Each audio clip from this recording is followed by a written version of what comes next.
ជនបទឆ្ងាយพ้នពីដីទីក្រុងរੂក្នុងជំរំវាលស្រែបឹងស្រូវស្រងស្រែខែភ្លៀងមកដល់ពូងយើងនោមគ្នាជួរងដីស្រែស្រងស្រែមានតែធ្វើស្រែដាំស្រូវហូបក្ដាំហូបខ្ចៅរੂសុខ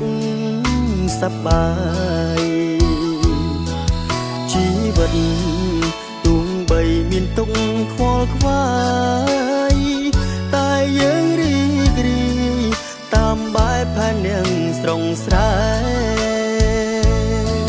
ស្នូលទឹកភ្លៀងដូចចំរៀងបំពេពីរូងម្លេះទេស្រុកស្រែខ្ញុំអើយ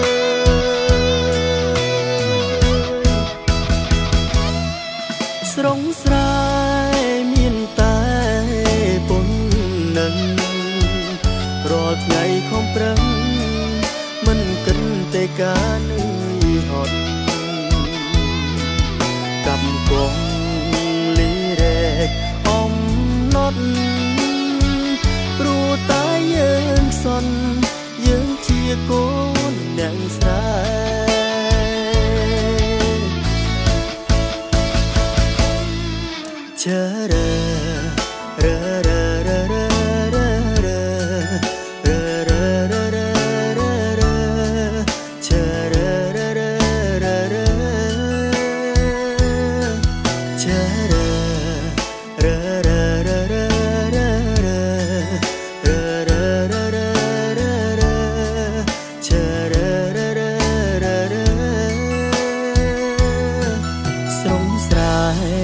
មានតែធ្វើស្រែដាំស្រូវ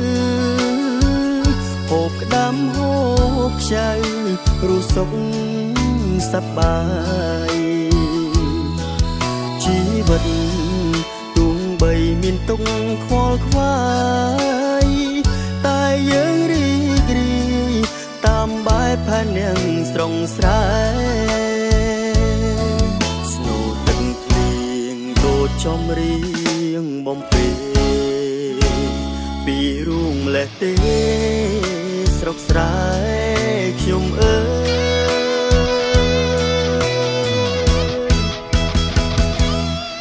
ស្រងស្រែមានតែពុននឹងរាល់ថ្ងៃខំប្រឹងមិនគិតតែការ